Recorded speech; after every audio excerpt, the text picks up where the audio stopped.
So what do I do? If we like, what do I do?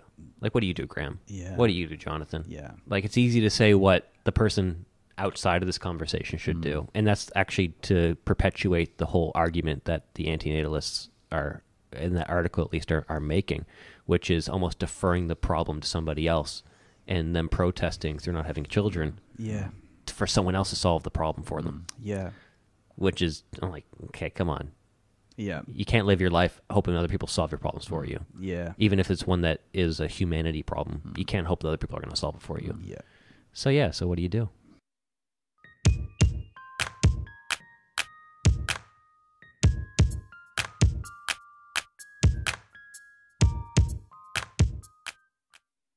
Kia ora koutou, welcome to Lunch on the Way. I'm Joey, joined by John and Graham, or Jonathan.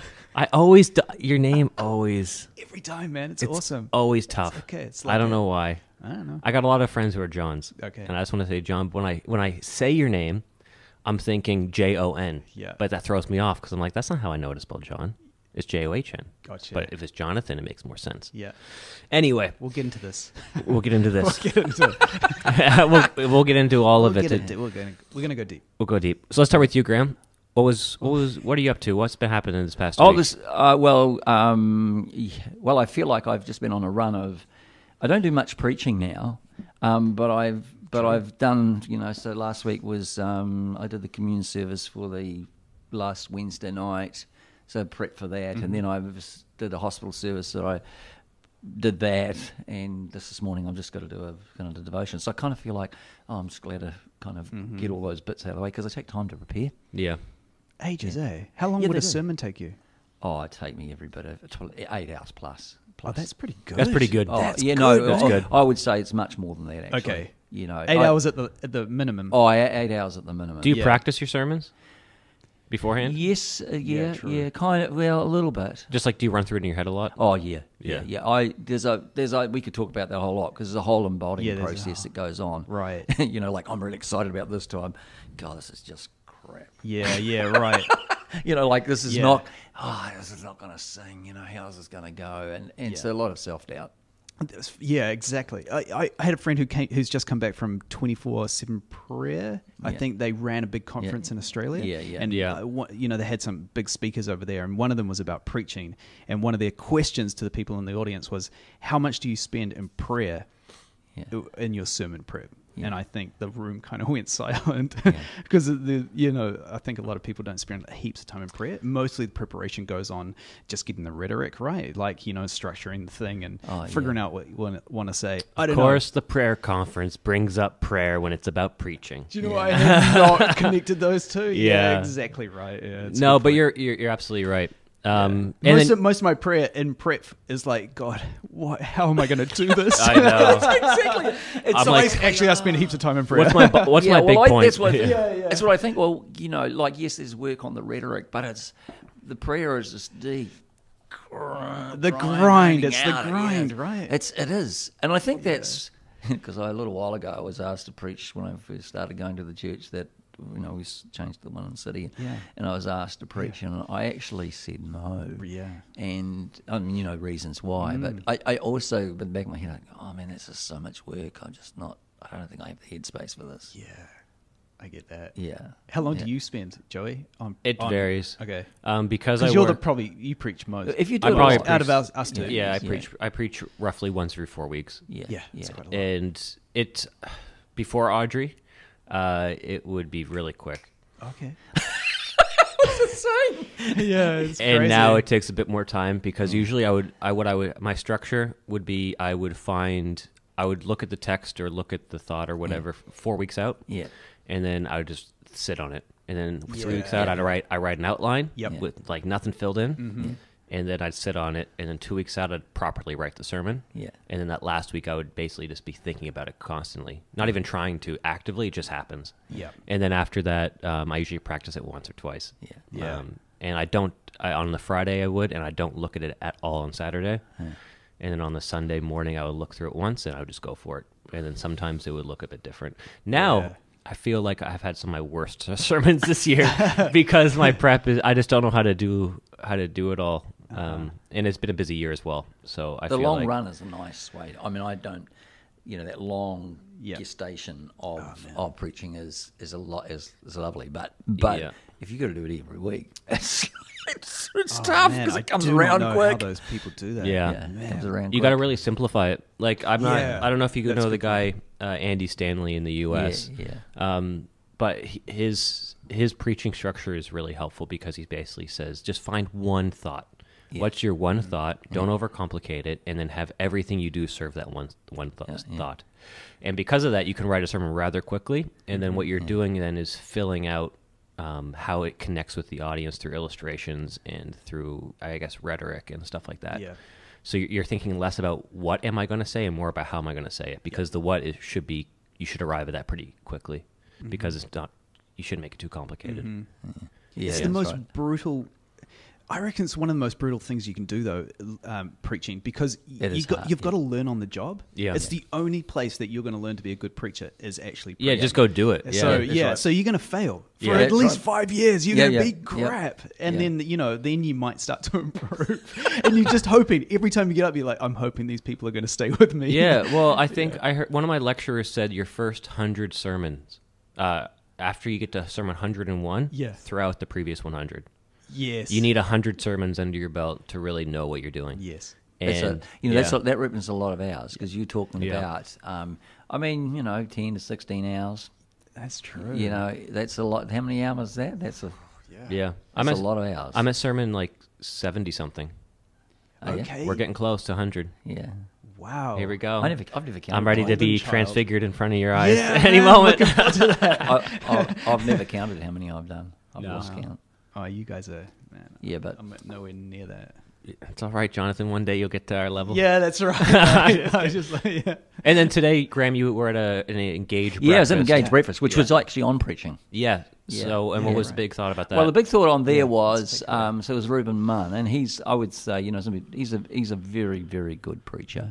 Yeah. I mean, and he sees that lectures in preaching as well. Yeah, he lectures at Laidlaw on preaching, and he would see that as a central kind of focus of his pastoral ministry. So that's so cool. So he really does put a lot of thought and energy into that, and he's very good at it. He's very clear. He's a very clear thinker.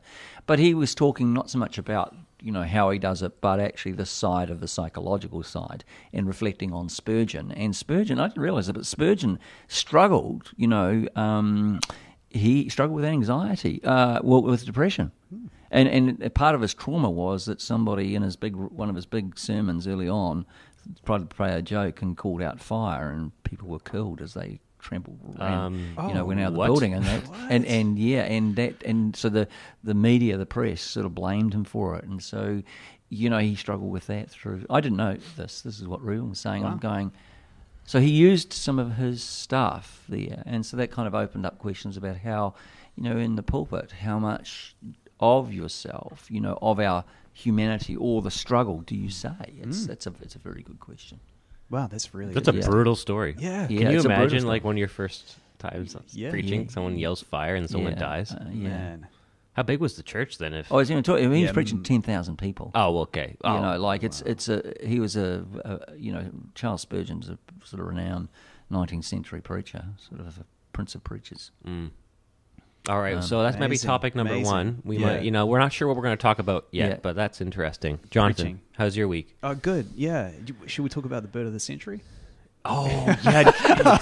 I'm joking. John Oliver, I heard about that. That's crazy. People are ticked. There's some theology in there, I'm sure. If you're listening, you're like, what are you talking about? This true. late night show host in the U.S. who's British, but in the U.S., the Americans like to do that stuff.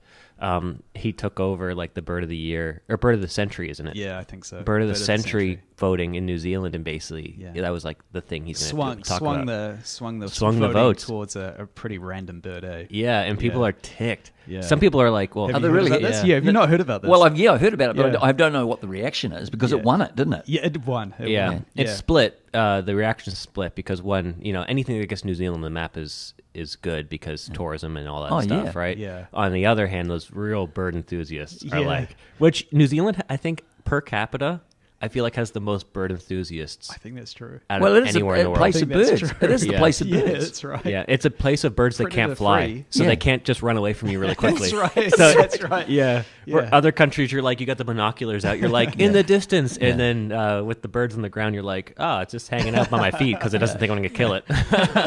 Yeah. I feel like we're giving people a false impression of New Zealand right now. Yeah, there's also, maybe. You're like, nah. No, that's about it. Yeah. Anything else other than the bird of the century? That's about it. No, that's about it. Yeah. How about you, Joey? What's on your mind? No, not much. My daughter turns 1 in a few days. Oh wow, man, that's gone fast. Yeah, she walking amazing. Oh, she's probably wheels, she's gone over the 50% walking now versus 50% crawling. There's no secret place in the house. Yeah. No, I know. She on the table dinner table. All you see is a little hand go. Yeah, just like put the hand up, and then she just grabs her water and just pours it on herself. Yeah, that's right. Yeah. Anyway, but things are going well. She's a happy kid. Cool. And I'm going to Costco today to prepare for that. Yeah. I like this domestic. We've just gone full domestic. Hey, you're welcome. Yeah. But that's boring, and will be boring for anyone listening, and you don't want to hear that. So here we go. Yeah, we've got a couple things we can talk about. Yeah, the preaching one's interesting. Yeah. Let's see if we can dovetail everything. Let's dove it up. I bet you we can. So we got let's do it. We got preaching. Yep. We've got what was the other topic around people's motivations for doing things. Don't know. But you want to talk about Elon Musk, maybe? Yeah, maybe. Yeah, possibly. Yeah. So who doesn't want to talk about Elon Musk? Well, Jonathan. Jonathan hasn't watched anything podcasty that he's done. Jonathan, I thought that post you put on, although I didn't comment, was a really good post. Yeah. And a very interesting one. That's something about. I didn't see that. Yeah, you did. Well, you did. You commented. Okay. Anti-natalism. Yeah. It was more kind of like the swelling anxiety of the culture which we're in. Yeah. I mean, I think it's another interesting topic. Is this tide of. Let's talk about that actually, and let's do that. This tide of climate change. Look, it is the climate is shifting. Yeah. But it's just everywhere. Yep. It's and you guys probably don't watch the news, but I'm a boomer and I still watch the 6 o'clock news. And I do when I go over to the I don't know why I watch it because it's pretty lame, pretty lame actually. Yeah. Every story, you'll have about you at least have one. Yep. Of some, catastrophe or the climate, and it's all edited to keep pushing this. And then, so this article you pointed to is, and it's popped up in other news. I think it was like an American editorial or something. Yeah, well, it's popped up. I think 3 did something as well, and sort of stuff about young families. Zoomers or millennials not wanting to have children because the world is not a great place to live in. I mean, it's like, this is terrible. Yeah. Like, talk about hopelessness. Yeah. I think there's two. I think there's a number of groups inside of that. Yeah. Inside of what they call anti-natalism. It's the groups that are saying, "Oh, we shouldn't."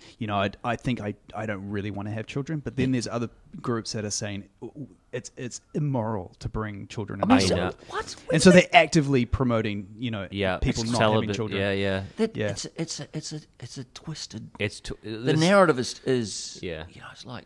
So before we get misrepresented, anyway, Sorry, I think we can dovetail this because how do you preach into that moment? Yes. So there's a hope piece in here too. So there's something going on here. So to give some context, or give some, make sure we're saying the things that we do think before we just assume that people listening know what we think. Yeah, good idea. Yes, climate is changing. Things are happening. It's not good news. Something needs to be done. Base level understanding within this room. Right. Yep. How you go about doing that, tons of conversation can happen. Massive. But as a result of this, what you've picked up, Graham, that climate is the dominant story of bad news in the world, at least within Western countries and at least within New Zealand. What that's created is climate anxiety, a lack of future planning, and a lack of hope for the future. And what that has now manifested itself in, which this article, I forget who wrote it, but it was really depressing. What it has manifested itself in is people holding off having children, maybe forever. One, because they don't think that there will be a world, which, this is where people debate. I'm like, okay, there will be a world. We just have to change to it, and hopefully we can mitigate some of these changes, right? And people will still exist, okay? put that out there. But they're not going to have children because they think the world's going to be too hot or too whatever. There's that section of people. Then there's another section of people that think it's immoral. And then there's another section of people, which I didn't even know existed, which the article pointed towards, which is people who are protesting to their governments by not having children to make them do more climate action on a governmental level. Which I was like, I didn't even know it was a category. So what are they doing? So in the article, the person mentioned that that there are groups of people who are protesting to their government that they want to see more climate action, and what they're doing is they're sabotaging the future of the country by not having children. Oh, I see. Oh, I see. As a way of almost like, holding the government by the neck almost. Okay. As like 50 years from now, there won't be a country if we don't have children. Okay. That'll only work if they get enough people doing that. I know. Otherwise, it's just a sad thing for that person. Okay. Anyway. Yeah. So anyway, we got all this swirling around, whatever. It's a lot going on. But when I shared the article, I said, wow, the person writing the article is saying it's a moral thing to not have children. And when I read it, I was like, I think it's the most immoral thing that you've just proposed, to not have children. Right. Because what you're actually assuming is you need less people in the world. And the classic ways people, rebut that argument is, well, do you want to be first? Yeah. Who wants to go first? Mm-hmm. Do you want to not be in the earth now, living at the moment? Do you want to take the first step? And of course, they say no, because now everyone else just needs to go. Yeah. I mean, does some of that thinking come from a sort of a belief, or this idea that humans are parasites to the world? Yes, for sure. Yeah. I mean, like we shouldn't be here. Yeah, I mean, that's just like Yeah, and the reason we're talking about it is because it's not a shrinking thought; it's a growing thought. Yeah. Like it's becoming more dominant. I heard it once or twice 5 years ago. I'm like, oh, that's so fringe. But now it's like, it's everywhere. Yeah. And I'm like, man, if you believe that, one, it's, you don't want to generalize people's lives, but like one of the best things you can experience is having children. Yeah. Anyone who has children will likely say that, with few exceptions. Mm-hmm. And so to say that you're not going to have children because of the climate change, because of climate and because of all this stuff, I'm like, I think there's better solutions to the problem than that. Yeah. Yep. There's a huge fatalism. That's a fatalism. Yeah. But also there's an anti-humanism that's in play too. It's a strange thing. I don't know. I don't know the answer to it. Yeah. But it is a tidal wave. Yep. Of news, press and the media, social media, protests. Yep. And so somebody, a younger person growing up in this space, it is certainly an existential issue. Yeah, absolutely. No doubt. From the fact that that's how people are seeing it. Yep. I can't help thinking, and when I was a young person, which is a while ago now. But the existential issue was Cold War. Yeah. Right. Okay. It was. I mean, it was that where we're going to be here. Right. That was which you probably look at me going, oh, really? No. It was a huge. It rears deal. its head every few years, where it's just like, oh, here we go, the clock's going to midnight closer. Yeah. But so with the fatalism, this is the interesting thing, is I feel like every generation has its fatalistic kind of moment or topic, like nuclear war for your generation, anti-natalism and the environmental movement response to it within ours, and then in a sense, every generation in every and even back in the day, before the pre-modern world. There were obviously apocalyptic, if you want to use that in the popular sense, moments of invading armies coming in. And in a sense, your world was destroyed. Yeah. Because of that. Yeah, maybe not the world cosmologically, like in a massive sense, but your world was destroyed. So there's always this bent towards like, and I wonder if that's because we all know we're all going to die. And we're obsessed over it, but it's almost like we don't want to. Like we know on an individual level we will, but we then extrapolate that to think of when it will all end on a larger level, like beyond ourselves. And people are fascinated with. Yeah, that's a really interesting thought about our own, our own mortality. I mean, particularly in the West, where we don't really face those in a more broader scale of facing our own mortality. I mean, we do it individually in the sense that you have a sibling or a parent or gets cancer, so we face that, but it's not in our face. Yeah, right. Not like some places in the world. So, but you're saying the opposite, right? You're saying that we do think about death a lot. Oh, right? I think is that what you're saying? But you're saying. Well, I'm saying I'm probably saying that we sort of push it away. We do, and I think that's what you're saying. Right. You push it, and I think you're right. Absolutely right. We push it away. And we have our ways of doing that. Where I think the concept of death is still present, but it's not personalized. Right. It's I don't know what technical word to use, but basically it's pushed onto something else. Yeah, where the emotion, the feeling is still there, but it's less of like, okay, what about you? It's what about us? What about this? What about that? So people also push that into the realm of like, where you mentioned this ARC conference last week, and this is people trying to reimagine a hopeful future from a Western secular perspective. Yeah, Allies for Responsible Citizenship. Right. That sounds it. Yeah. Which sounds so. Here we go. So the question. So what they're concerned about is the death of Western civilization. Exactly. So they've extrapolated the idea of death into this realm, and they're like, how can we save it? Yeah. And I think that's why I think we're all obsessed over death, just in different categories of death. And what I think, if we're going to pivot a little, we don't have to. What Christianity does is it doesn't actually allow you to extrapolate death onto something else beyond yourself. It forces you to confront death head on, right? And in the reality of your own mortality. And I feel like when you actually do that, then all these other issues kind of get put in their proper place. And it's not like they become less important. It's just you kind of figure out how to do what you can do within like the bigger issues in the world, because you realize your own limitations in a sense. I don't know. It's really interesting because there's a huge philosophical stream that would say exactly the opposite. It would say that what we don't do and what we should be doing is thinking about death all the time. In fact, that's exactly what we never do. And I agree with you. None of us. And I agree with you. That's what I'm saying. Yeah, ever think about death. Yeah. And it'd probably be the best thing for us because it makes you then it brings back meaning. You say, well, what the heck am I? Yeah. What's the meaning of my life? Because for some reason I'm here alive. What could I do with this? Yeah. What am I doing here? There's a huge amount of freedom. I could actually build something other than feeling powerless. And I think the anti-natalism, there's something about they just feel powerless. Yeah. And it's a way of taking back power. It's maybe not the best way of taking back power, but I think deep inside, that's exactly what they're trying to do. They're trying to exert some kind of power over their powerlessness, feeling powerlessness in the world. Yeah. So I have a huge kind of amount of empathy for them. Mm-hmm. Oh, for sure. But I don't think it's the right way to go about it. Mm-hmm.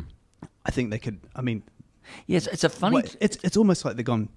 We're stuffed. It's like, here's a grenade. Here's the room. Yeah. Throw the grenade in the room. It's a really funny twist because in one sense that I just watched rattling in my head because I did sort of look at it and ponder on it, was the Ecclesiastes. There's a time, and what you get in that Ecclesiastes 3 is when I was looking at, actually there are these kind of metaphors, signposts, and they're binary. Yeah, right. Death, so war, peace, life, death, and it's that in-betweenness that we think is going to last forever, or we want to perpetuate that. So we don't want to recognise the binary of actually there's a time. Yep. We don't have forever. Yep. None of us do. So, but I kind of feel it's complicated because in one sense there's a kind of avoidance of that by trying to control it. Yeah, that's right. That's right. Right? Yeah, exactly. So taking back the power. Yeah. I don't know. That's my read on anti-natalism. See, I guess this isn't on like a climate level concern. This is more on an individual concern I'm thinking about. When I was first faced with the reality of like existential thoughts and death and stuff, I feel like I was like 11 or 12 or 13, where I was like, oh my goodness, what's this thing called death? Yeah, right. And then when I really felt it was when I was 15 and my grandfather passed away. I was like, oh, holy crap. You know, it kind of shook me. I was a Christian, but still trying to work things out. And I hadn't thought about death really that much since then, until, I'll tell you when, until the last lockdown in Auckland. All right, yeah. It was crazy, where I would be asleep, trying to fall asleep at night. And this, for those listening, it was like a 16-week lockdown. It was hard. Like it was. It wasn't nice. No. It was like, why are we doing this still? My day is the same every single day. What's going on? Yeah. And I never had so many existential questions kind of pour into my head until at night. And I'd be like, am I scared of dying again? Like, what's going on? And it was, and I had the thought, I was like, I think I need to have a kid. And it's not to say, no, here we go. It's not to say that a kid like solves those existential, but I felt like I was idling through life, where it's like there was the job, and that wasn't the catalyst to start trying to have a kid. That was not, I just had that thought at the time. Right.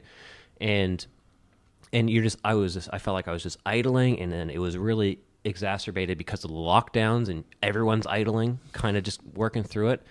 And the thought came to me because I was like, I think knowing my mortality, I need to actually build towards something that's beyond myself. Right. And that's not just to say, obviously I have my Christian faith and following Jesus and stuff. And that may have been, it might be more self-centered than it really should be. I'll talk to Jesus about that one. But I was like, okay, well, maybe it's a kid. And I can tell you what, maybe it's because of the lack of sleep. I haven't, like, those existential thoughts, obviously they're resolved because of Jesus, but they haven't crept up again in that same sense since having a kid.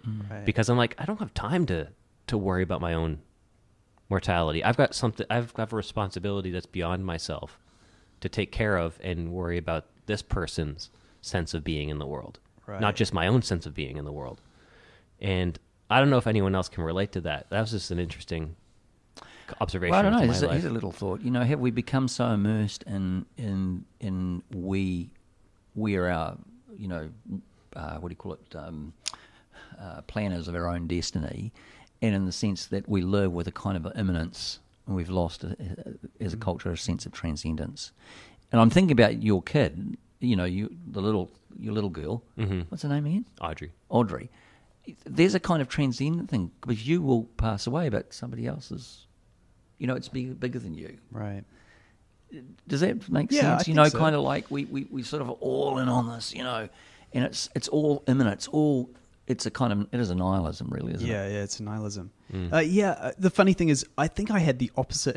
When I had kids, I had the opposite thing. Like, because I suddenly started thinking more about my own death and about the world that I was bringing kids into. Because I now had kids, I was like, I'm going to pass away. It's going to be difficult for them if I die tomorrow. That would be super hard. Yeah. You know, but on the other side, it made me think, whatever I'm doing, whatever situation I'm in, it's worth fighting for because of my kids.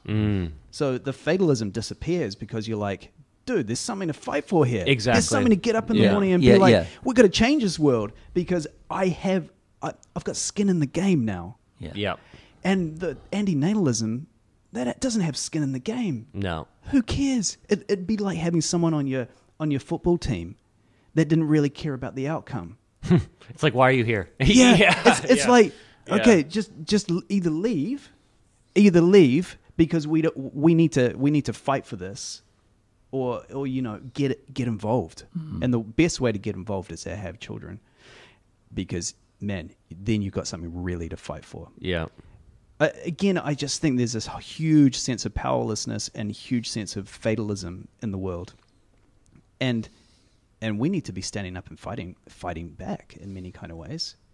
So that's a good spot to pivot. Yeah. As people who are pastorally minded. Yeah, it's a great pivot.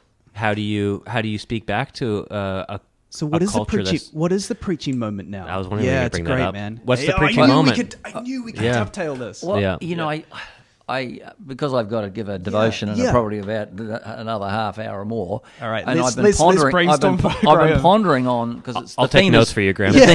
Well, the theme is new creation, and it kind of thrown me into this, and so I went to Isaiah 65. You know, so that second part of that passage is a sort of new creation, and so it kind of looks at Jerusalem. That's a city that's stuffed. But actually, the text here says, no. It's going to be new. It's going to be delightful, and so you get this passage. It's just overwhelming with these images of a different world, right? Of a world where no more pain. And of course, Revelation picks this up too, and John picks it up and echoes the same. So there's a sort of for the believer of a world which I think we look for. It's not utopianism. Yeah. But there's a promise that what is, with signs of it, but there's a vision of something beautiful and good. Mm-hmm. I mean, I like a good movie. We want a good movie. A good movie is, I'm a bit of an old-fashioned, I like a movie that ends well. Right. With hope. Yeah. I don't like watching anything that's no hope. So I think in us, there's this desire that the world, something in us wants the world to be better. Yeah. Yeah. And so here's this picture of a new creation. And that sort of kind of got me. I think about that. And this comes back to the hopeful thing. Yeah. That in the day-to-day stuff, do I think about it all the time? But that orientation makes me want to live differently. Yeah. Absolutely. There's a lot more theology to this than just saying what I've just said. But there's something hopeful, not a world like, it's going to... And I think that's part of it. There's that imagination for a better world doesn't look very good. Yeah. It's the opposite to, to something... It puts all the onus on us. Yeah. I've got so many thoughts here from what you're saying. Like, one thing, I mean, maybe a place to start is to say, in many kind of ways, Christians should be the ones that are fighting the most for this world, because if God has made a world that is good, therefore it's something that's not going to pass away. It's going to be, and we don't get the passing away language in the Bible. We get the renewal of something. Right. We get the something transfigured, becoming new, renewed, not to pass away. We should be Christians should be the ones that get up every morning and want to fight for this world, fight for a better climate, fight for better institutions, fight for better people, for people's lives, right? I mean, that's how I read the early chapters of Genesis. God said it was good, therefore it is good, and it's worth fighting for. So that's one thing. But I wonder if there's also some kind of, in some streams of Christianity, there's this huge, we're more optimistic than we are hopeful. What's the difference? Well, I think optimism thinks it'll be okay in the end. And therefore, it becomes this kind of pacifism where you kind of sit back and you say, it's going to be okay in the end. And you just roll with whatever the world is rolling out around you. You say, well, yeah, but it's going to be okay in the end because God's going to renew it.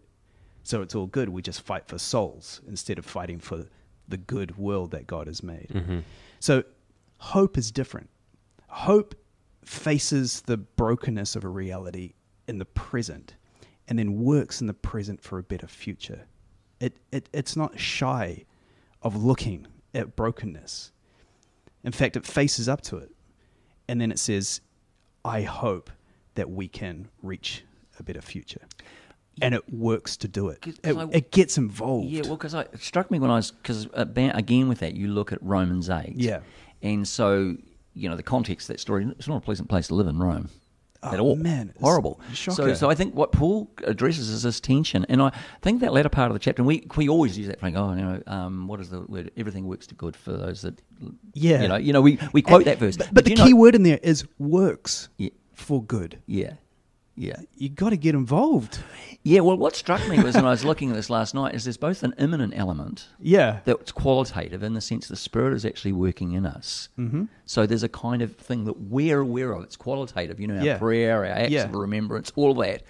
And then there's a transcendent element. Is actually at a deeper level, God is actually working. So it's not one or the other, it's both and. I agree, it's both and. Yeah. And it's interesting, that's a great verse. The Spirit is working on us to do what? So that you can do good works. Yeah. So it's in other words, exactly we're taking part right. of. We're not, it's not kind of floating off in the distance. This new creation, actually it's begun. It's begun. Yeah, and we are the first fruits of that. In other words, actually, man, it's kind of this overburden of hanging us, but actually it's actually working in us. Yeah. Mm-hmm. So, why it looks horrible, and images of Bakhmut or Gaza, like it's horrible. Yeah. We can the struggle that we're all facing. Yeah. Actually, it's God is working in us. We can do stuff because there's a vision in our minds of a better world. An imagination. Yeah, an imagination. So here's imagination. Exactly right. I agree. I think I clearly agree with what you both are kind of expressing. Mm-hmm. There's a hopeful action. Obviously, this is the drum we've kind of been beating for a while that needs to be poured out and happen. But what do you say to that person? Let's just imagine a scenario where someone who has more of a secular humanist background and worldview, they walk into your church and you're preaching this very thought and this very message. Mm-hmm. And then the thought that they have or question that they have, let's say they stand and they ask a question and they say, well, what about if humans are the problem? Yeah. And what if when we're out of the equation, then it's all going to be okay? And I feel like I can't do anything because these problems are so big they need to be done on a governmental global scale that I can't, control the policy of China's coal burning in, the northwest of the country or whatever. I can only control what's happening in my local neighborhood or local area, even to an extent, but that might take like decades of activism or of initiatives or working with NGOs or, whatever, or councils. So, so there's two thoughts there. What about aren't we the problem? Right. And, well, if we're not the problem, then what can I do? Yeah. Like, really, what can I do? Yeah. About the world and the way things are going? Yeah. If I was to take a philosophical thing on this, I'd say, look, everyone has a slice of existence that is yours to own. No one else has it. If you were given it, it's a gift. If you die fighting for it, you've lived a good life. It's your choice about how you are going to take your life and do something with it. And you'll die. But you've taken it and you've done something with it. That's the biggest gift you'll ever have. And if you don't do that, the alternative is that you've just gone along with someone else's idea of what the world should be. What do you want the world to be? Fight for it. That's all we can do. Mm-hmm. And so we live in a world that is shaped by someone else's imagination. Yeah, exactly. I mean, right. It's as binary as that. Whatever you're living, the life that you're living, it is shaped by someone thinking about that's how the world should be. What do you think the world should be? I mean, at one point, they got the power to stand up and do it. The question of the person is I can't make any difference. Is an expression of fatalism. You can make a difference to you, though. Yeah. Yeah. That's right. Yeah. So what do you... Yeah. Again, it comes back to coming down to you own a piece of existence that you can do something with. Do something with it. Otherwise, someone else is going to do something with your life. Mm-hmm. And now, there's a sense of power I think we need to get back. And would the preaching moment then within that be, where do I find this kind of positional authority for me to then go? Should I find this sense of doing in the world from within? Yeah. The preaching moment would be, well, no, you find it through and in Christ. Yeah. Into the world. Yeah, there again, Christ has saved you. Yeah. He has saved your piece of existence. It is worth something. He died for it. And then he's saying he sends you to go and do something with it. Yeah. And he gives you the vision of what and the imagination of what life could be. And he says it's worth fighting for. That's the vision of new creation. It's an imagination of what life could be. And we hope in Christ that it will be, but you got to do something to get there.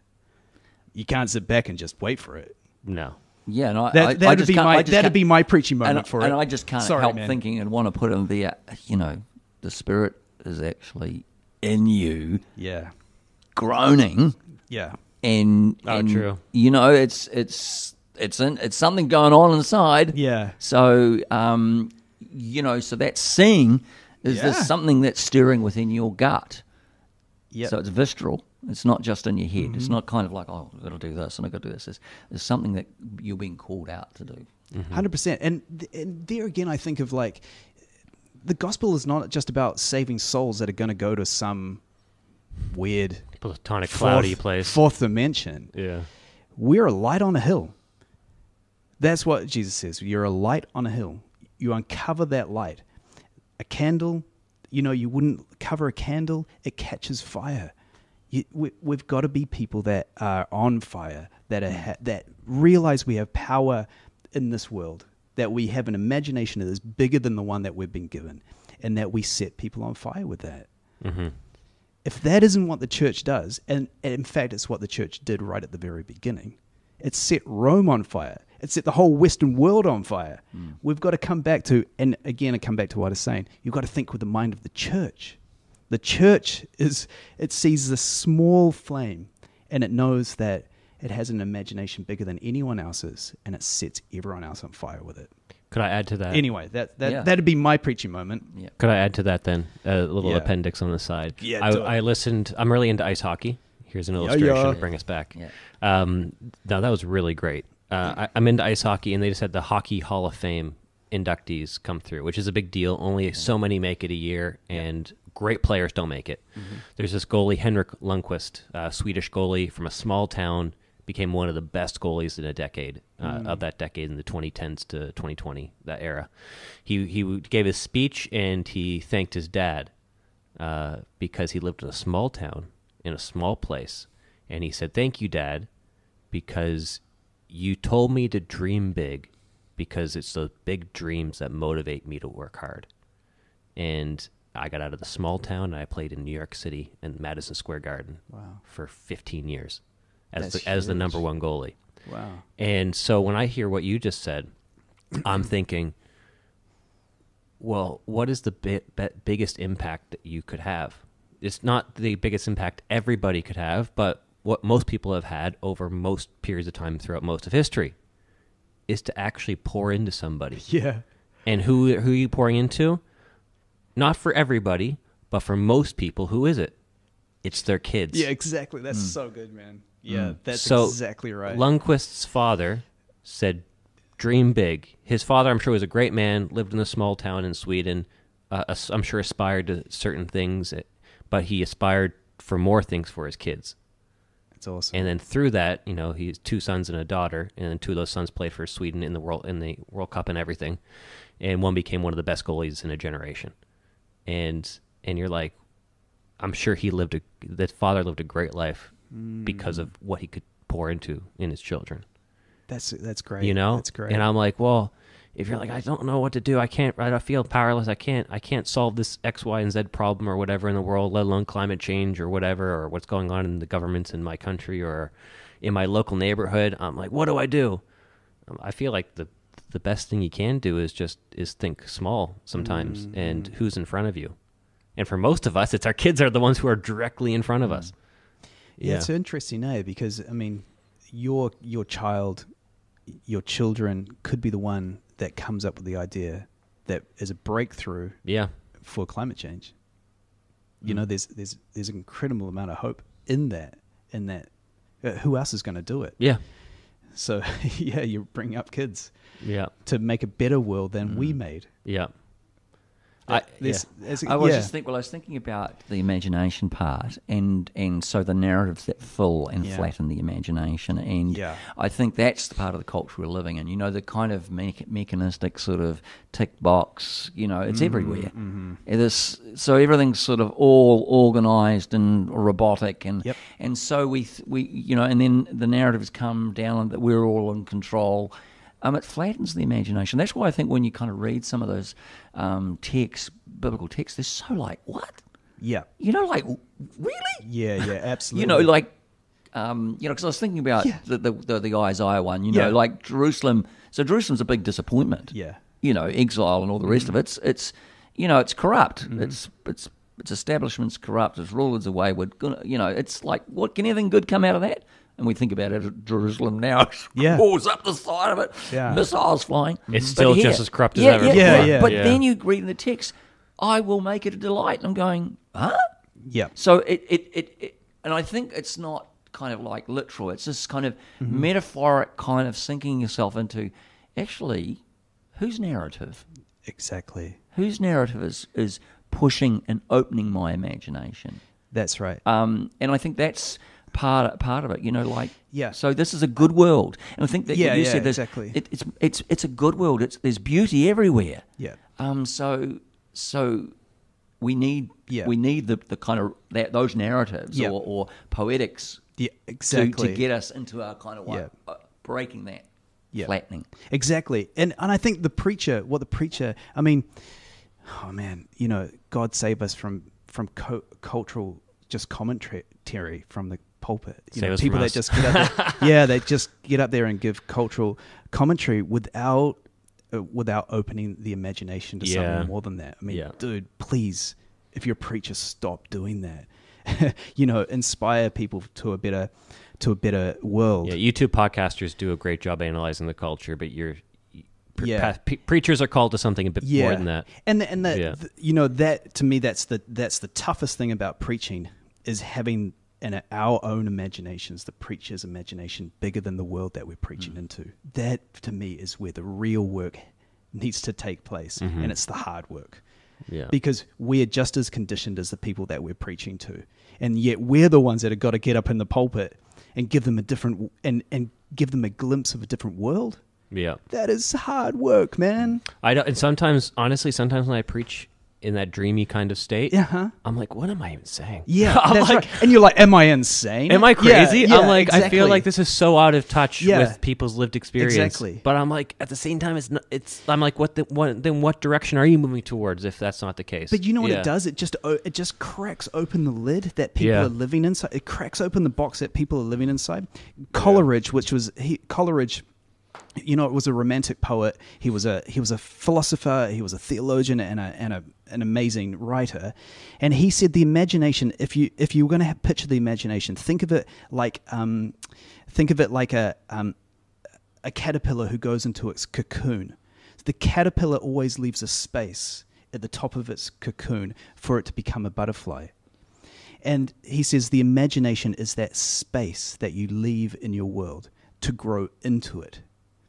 That's what the imagination is. It hasn't come yet it's the space, the world that you can imagine beyond the current conditions, which is the true imagination. But you have to do a lot of work to be able to imagine what the world could be, not what it currently is. Yeah. And then I would say, who are you listening to? Who's given you the vision of that world that you could live into? And at that point, then we start to get into who gives a better vision of the world. Yeah. And then you get into, the most aspirational vision of the future is a biblical vision of the future. And then you're like, what script are you listening to? Is it the biblical script or is it not? And then we get back to the basics. And then we come back to Elon Musk. And we get back to Elon Musk. Yeah. No, and then, within that, it's like, where do your dreams and thoughts even come from? Oh man, it's a great question. How does that's a thought? Great question. How does a thought even pop into your head? And is it your thought? Yeah. I think a materialist would say it's your thought because it's predetermined because of biology and chemistry and all that stuff. I'm not so certain. Where does that come from? What was that? Where does that come from? Mm-hmm. Yeah. Where does that come from? Oh, exactly. And I'm like, it comes from God. I mean, I was listening to something other day. It was it might have been Jordan Peterson. I was seeing what I'm watching, but I'm not a big watcher of him. We know your recommendeds now on YouTube. Yeah, but I mean, it was a good discussion with Lennox. It was a really good discussion. Yeah. John Lennox, Christian and just the idea that Lennox was talking about revelation. Yeah, that was a good. Yeah, that's right. Yeah, and so Jordan Peterson is kind of thinking all this out. He's processing his thoughts, which are kind of long and tedious. But he says, they are long and tedious. Every decision in the scientific process is a decision. Yeah. And actually, when you peel it back, it's a kind of ethical, moral decision. Yeah. On what? Who? Exactly. It's exactly. It's where did that come from? Yeah. So he was challenging that, to actually kind of peel back. It's not empty and void. There's something behind that. Yeah, he did a good job pointing back. Yeah, Lennox is a smart dude. Oh yeah. I remember I initially listened to him probably a decade and a bit ago. Yeah. And I'm like, who is this guy? He's so jolly, so nice. Yeah. Short, little, bald white man. And I'm like, just dropping bombs all over the place. I know. I'm like, you're unraveling your logic. You're the most metaphysically profound mathematician I think I've ever listened to. 100%. Like, and you don't have simple answers, but they all sound so simple. Yeah. That's what I was like. Anyway, anyone listening here, like, who's John Lennox? Just type his name in on YouTube and you'll find some good stuff. Yeah, check it out. He's great. He's worth listening to. Yeah, he is. Anyway, if you're that way inclined. Yeah. So when do you preach next, Jonathan? just then. I'm done now. You're done then. Done all right. Maybe we'll just play this recording at your church on Sunday morning and say that's your annual sermon for the year. Yeah. Yeah. You know what? I don't. It's so the question like. So what do I do? If we what do I do? Like, what do you do, Graham? Yeah. What do you do, Jonathan? Yeah. Like, it's easy to say what the person outside of this conversation should do, and that's actually to perpetuate the whole argument that the anti-natalists are, in that article at least, are making, which is almost deferring the problem to somebody else and them protesting through not having children for someone else to solve the problem for them. Which is, I'm like, okay, come on. You can't live your life hoping other people solve your problems for you. Even if it's one that is a humanity problem, you can't hope that other people are going to solve it for you. So what do you do? I don't know. That's the part. That's where the prayer and the imagination bit come in from the biblical perspective. That's right. That's right. Yeah. It's so tricky, eh? We often look for the big thing, don't we? Yeah, we do. And I wonder whether that's... And I just couldn't... I mean, gosh, I'm no... I'm so undone on some of this stuff. But I crossed my mind, I'm walking down to the gate and there's a piece of paper sitting on the thing. Who's going to pick it up? Yeah. Right. Yeah. Oh, actually, Sunday morning was that, out at the hospital, and somebody just left their whole Kentucky Fried Chicken stuff sitting where it parked. Who's going to pick it up and put it in the bin? Who's going to eat it? It'd gone. Oh. Who's going to eat it? Okay, you would have been okay, Joe, Where do you spend your nights? But so what is that? Living in the now, living in our now. Yeah. And being faithful. Yep. It's a little thing. It seems nothing but the world can be a better place. Didn't have litter everywhere. Yeah. And I'm not a big litter kind of have to pick up your litter thing, but I just wonder it's smaller than bigger. Yeah, maybe you're right. Yeah. That's a good point, The man. little nuances. That's a good point. Yeah, and that's where initially I didn't agree with the argument that the Green Party in New Zealand made, but even after this conversation, I do understand their argument a bit more, and I never thought I would say that. I don't normally show my political hand too often, but anyway, what was their argument? The argument was around climate action, and I didn't vote Greens, so I'm not saying Greens. All right, I'll let you. It's not a mystery if you talk to me. Anyway, they say that argument against them for pushing so much climate policy is, well, China and India. They're doing, 1,000x the amount of carbon output than we are. Why would we even care? We're decimating our economy through all these actions and stuff. And I think James Shaw, the leader, was like, well, we have to lead by example. We got to start. Even though we're small, someone's got to start. And I'm like, I don't buy that. We need to get them to do it. And then I'm like, well, then I'm just perpetuating the same thing that I just said you shouldn't do on a governmental national level. Like on a personal level, I'm like, no, I should start small here and then go, So on that level, I'm like, okay, I agree with that one point. Yeah. Anyway. Yeah, I mean, I just thinking another little thing. I have kiwi fruit in the morning, and I can't figure out why they keep putting stickers on, plastic stickers on. I mean, this is so trivial. Plastic stickers on orange, mandarins and kiwi fruit. And I'm thinking, okay, put the skin in the disposable bin, but I can't put the plastic in there. So there's a conscious sort of thing, put that plastic in. I don't know why they put it on, but that's a little bit. I think that's right. I think about vocation. What's your, vocation as a calling. Where are you? What is calling you? Yeah. What's really calling you? And there's that classic little sign, that little quote. We're your desire, and the greatest need is, where those two intersect, that's probably where you should put your focus. Yeah. So the skills that you have, the desires that you have, and where people are needing those, wherever that meets, that's probably where you should put your focus for a time. Yeah. Because there's something they're calling you. I don't know. No, that's probably a good spot to end, I think. For the record, I don't fit into any political categories. I like your blue t-shirt, Joey. That's all I'm saying.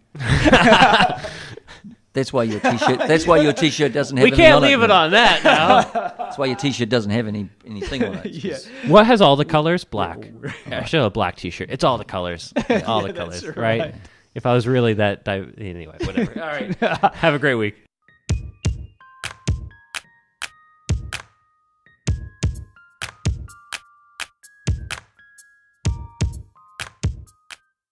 Thank you for listening to Lunch on the Way and for your support to this point. If you would like other people to know Lunch on the Way and to listen to these conversations that we have with ourselves and with other people, we would really encourage you to subscribe and review this podcast. That goes a long way. And also, if you want to share on any social media platforms, any episodes that you particularly find helpful for you as you reflect on your own Christian journey and discipleship to Jesus. Thank you for listening to Lunch on the Way.